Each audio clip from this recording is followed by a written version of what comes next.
வெற்றி பெற்று உங்கள் முன்னால் அமர்ந்திருக்கக்கூடிய நாடாளுமன்ற உறுப்பினர்களே,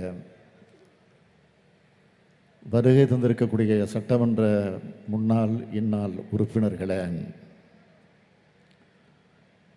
கழகத்தினுடைய துணை அமைப்புக்கெல்லாம் பல்வேறு அணிகளை சார்ந்த பொறுப்பாளர்களே, அமைப்பாளர்களே, கழக அமைப்பு செயலாளர் RS பாரதி அவர்களே, தலைமை கழக நிர்வாகிகளே, கூட்டணி கட்சியில் இடம்பெற்றிருக்கக்கூடிய செயல் வீரர்களே, பத்திரிகை மற்றும் ஊடகத்துறையை சார்ந்திருக்கக்கூடிய நண்பர்களே, பெரியோர்களே, தாய்மார்களே, என் உயிரோடு கலந்திருக்கக்கூடிய தலைவர் கலைஞர் அவர்களின் உயிரினும் உயிரான அன்பு உடன்பிறப்புகளே, கோவைக்கு கடந்த முறை வந்ததை நினச்சி பார்க்குறேன். தேர்தல் பரப்புரைக்காக வந்தப்போ எவ்வளவு சிறப்பாக கூட்டம் நடைபெற்றுச்சோ அதை விட சிறப்பான வெற்றியையும் கொடுத்து மிக பிரம்மாண்டமாக இந்த வெற்றியை விழாவை ஏற்பாடு செஞ்சிருக்கக்கூடிய மாண்புமிகு அமைச்சர்கள் செயல் வீரர் முத்துசாமி அவர்களுக்கும் தம்பி TRV ராஜா அவர்களுக்கும் ஒன்றுபட்ட மாவட்ட கழகத்தினுடைய செயலாளர்கள், நிர்வாகிகள் அத்தனை பேருக்கும் என்னுடைய பாராட்டுக்களையும் வாழ்த்துக்களையும் தெரிவித்துக் கொள்ள விரும்புகிறேன். கடந்த முறை இங்கே நான் கலந்துக்கிட்ட கூட்டம் இந்தியா முழுக்க ட்ரெண்ட் ஆச்சு. 8 முறை தமிழ்நாட்டுக்கு வந்து பிரதமர் கட்டமைச்ச பிம்பத்தை நம்முடைய அருமை சகோதரர் ராகுல் காந்தி அவர்கள் ஒரே ஒரு ஸ்வீட் பாக்ஸ் கொடுத்து க்ளோஸ் பண்ணிட்டாரு.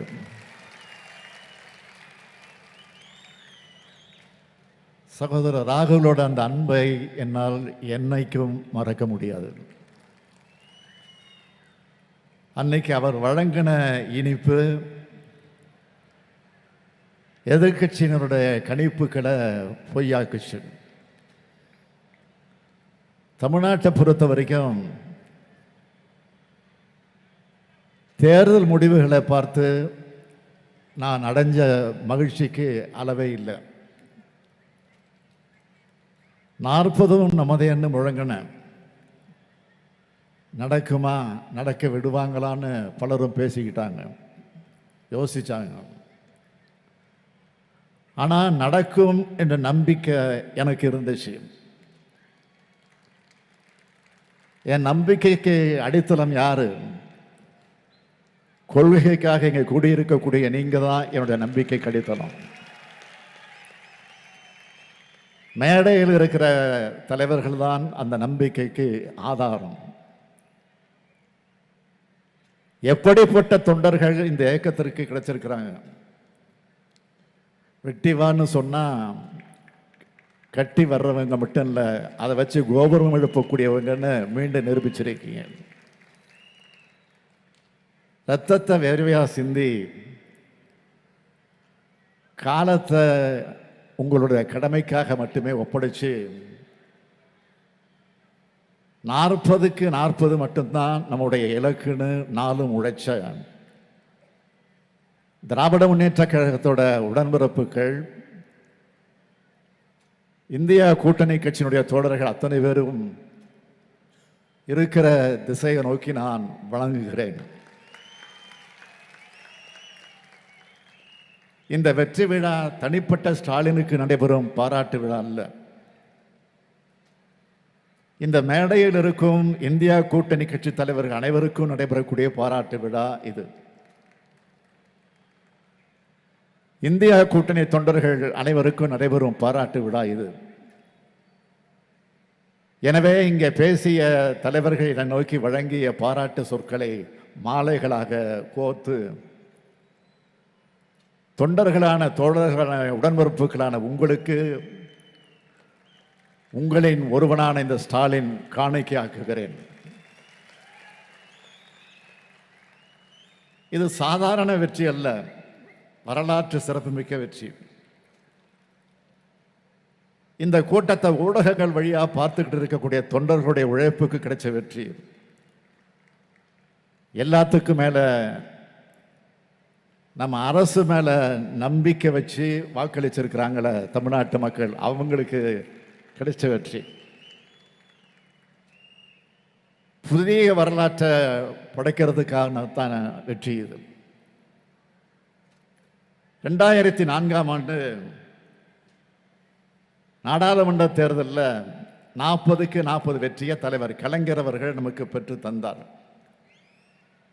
அன்னைக்கு இருந்த நிலைமை என்ன? அப்ப ஆளுங்கட்சி அதிமுக.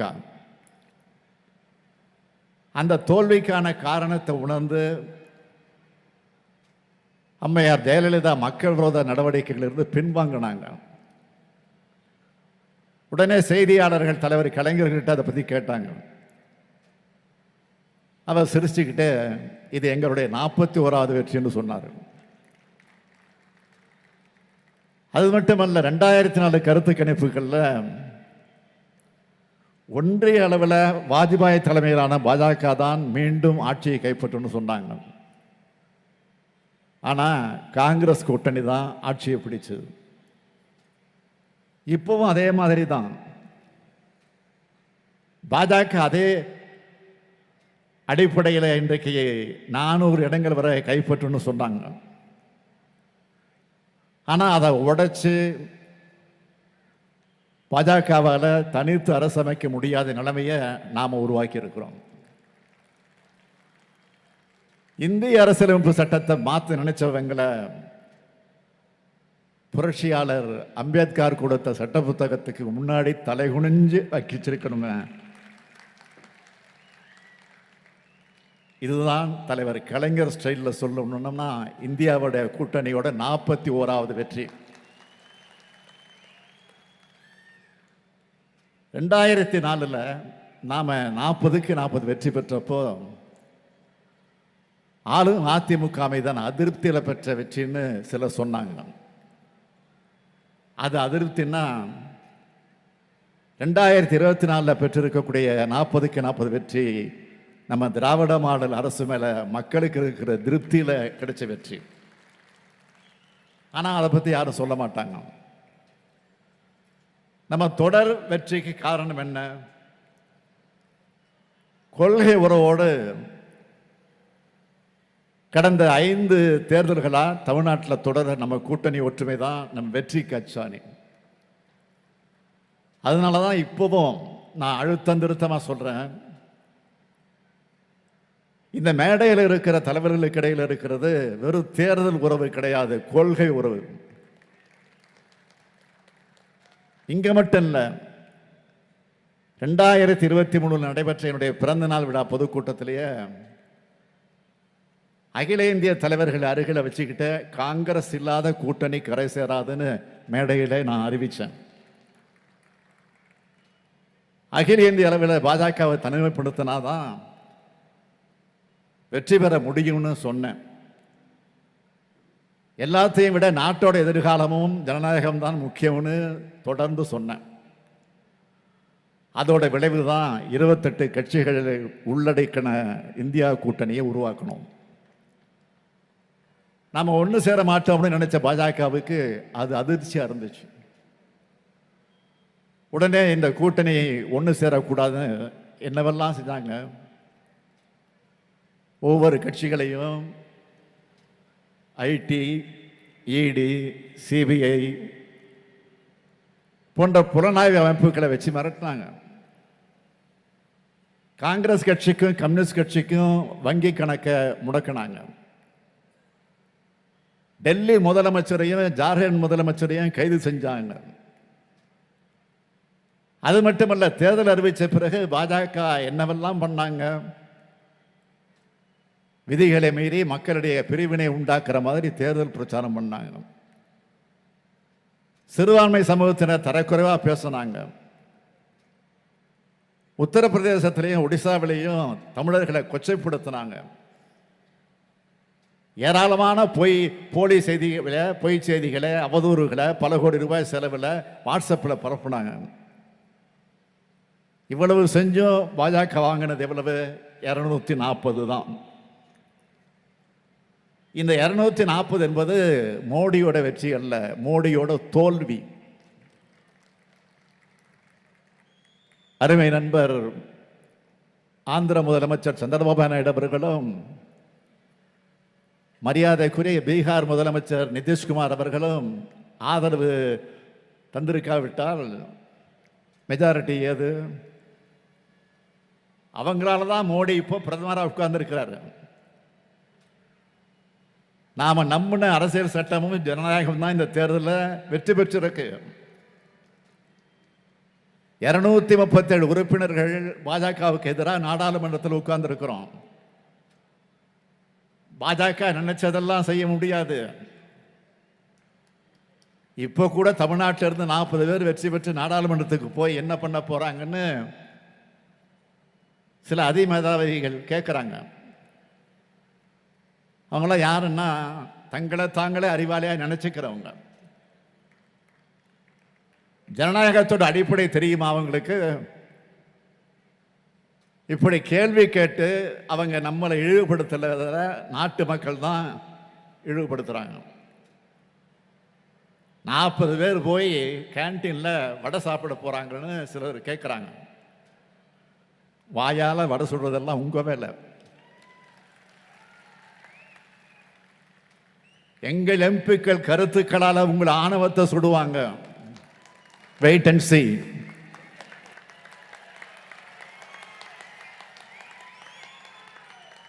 இதுக்கும் ஒரு எடுத்துக்காட்டு சொல்லட்டுமா? கடந்த 5 ஆண்டுகளில் நாடாளுமன்றத்தில் நம்ம எம்பிக்கள் 9695 கேள்விகள் கேட்டிருக்காங்க. 1949 விவாதங்களில் பங்கெடுத்திருக்கிறாங்க. 59 தனிநபர் மசோதாக்கள் கொண்டு வந்திருக்காங்க. இதை விட முக்கியமா அவங்களுடைய செயல்பாடுகள் அதை அங்கீகரிக்கிற இன்னொரு விஷயம் இருக்கு. ஒன்றிய அமைச்சர் இருக்கக்கூடியவர்களாக இருப்பவர்கள் அமித்ஷா, நிர்மலா சீதாராமன், ஏன் பிரதமர் மோடின்னு ஒட்டுமொத்த பாஜக அமைச்சர்களும் திமுகவை எதிர்த்து தான் நாடாளுமன்றத்தில் அதிகம் பேசியிருக்காங்க. இதை விட வேற என்ன சர்டிபிகேட் வேணும்? பாஜகவுக்கு அதிகம் பெரும்பான்மை இருந்தப்பவே தங்களுடைய வாதங்களால் நாடாளுமன்றத்தை திரும்பி பார்க்க வச்சவங்க நம்ம தமிழ்நாட்டு எம்பிங்க.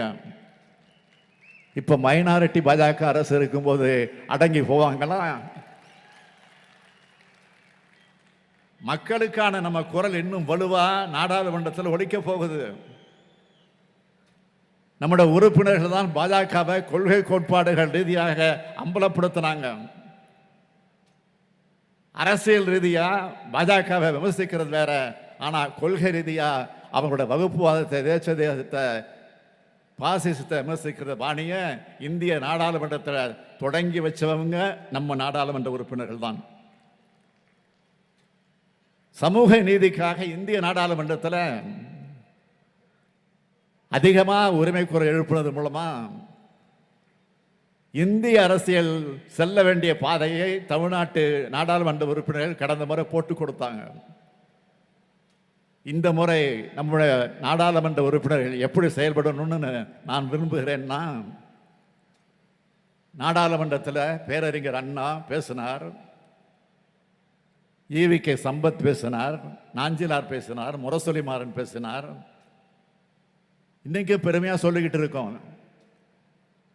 அதே மாதிரி ஒட்டுமொத்த நாடாளுமன்றத்தோட கவனத்தையும் இருக்கிற மாதிரி, மற்ற நாடாளுமன்ற உறுப்பினர்களுக்கு எடுத்துக்காட்டா இருக்கிற மாதிரி உங்களுடைய நாடாளுமன்ற உரைகள் ஒவ்வொன்றும் அமையணும். இந்தியாவோட அரசியலமைப்பு சட்டத்தை, சமூக நீதியை, மதச்சார்பின்மையை, நாட்டோட பன்முகத்தன்மையை, இந்திய பண்பாட்டு விழுமியங்களை காப்பாற்றுற மாதிரி அது இருக்கணும். அப்படித்தான் அமையும்னு நான் நிச்சயமா நம்புறேன். மேடையில் உள்ள நாடாளுமன்ற உறுப்பினர்களை நாங்களும் தமிழ்நாட்டு மக்களும் உங்க தோளில் ஏற்றி வச்சிருக்க இந்த கடமைகளுக்காக, தமிழ்நாட்டு உரிமைகளுக்காக நாடாளுமன்றத்தில் உரக்க பேசுங்க. பலம் பொருந்திய எம்பிக்கள் சேர்ந்து பலவீனமான மைனாரிட்டி பாஜக அரசை பாசிச பாதையில் செல்லாம தடுங்க. ஒற்றுமை உணர்வோட, கொள்கை திறத்தோட அனைத்து நாடாளுமன்ற உறுப்பினர்களும் செயல்படணும்னு நான் கேட்டுக்கிறேன். திமுக எம்பிக்கள் கூட்டத்தில் நான் சொன்னதை நினைவுபடுத்துறேன். மறுபடியும் இங்க இருக்கிற எல்லா எம்பிக்களுக்கும் நான் அதை நினைவுபடுத்துறேன். வாக்களிச்ச மக்களுக்கு உண்மையா, உங்களுக்கு வாய்ப்பு வழங்கின கட்சி தலைமைக்கு உண்மையா நடந்து தமிழ்நாட்டுக்கு பெருமை சேர்க்கணும். இந்த 40 எம்பிக்களை வழங்கின தமிழ்நாட்டு மக்களுக்கு நான் சொல்ல விரும்புறது, இந்திய அரசியலமைப்பு சட்டத்தையே மாற்றிடணும்னு துடிக்கிற பாஜக தடுக்கிற காவல் அரணா நம்முடைய 40 எம்பிக்கள் இருப்பாங்கன்னு உறுதியா சொல்லிக்கிறேன். தலைவர் கலைஞருக்கு பிடிச்ச பரிசு எது தெரியுமா? திமுக கூட்டணியுடைய வெற்றி தான் அவருக்கு பிடிச்ச பரிசு. அவர் எப்படிப்பட்ட தலைவர்னா, பாளையங்கோட்டை சிறையில் இருந்தப்போ தன்னை வந்து சந்தித்த அண்ணாவிடம் அப்போது நடைபெற இருந்த தருமபுரி தேர்தலை பற்றி தான் கலைஞர் முதல்ல கேட்டிருக்காரு. இதை பற்றி பேரறிஞர் அண்ணா என்ன சொன்னார் தெரியுமா? என் தம்பிய நலம் விசாரிக்க போனா அவனோ கடகத்தோட வெற்றியை பற்றியே கவலைப்பட்டு கேட்டான்னு எழுதினார் பேரறிஞர் அண்ணா. அப்படி எப்பவும், எந்த நேரமும், எந்த சூழலையும் கழகத்தோட வெற்றியை பற்றி மட்டுமே சிந்திச்ச தலைவர்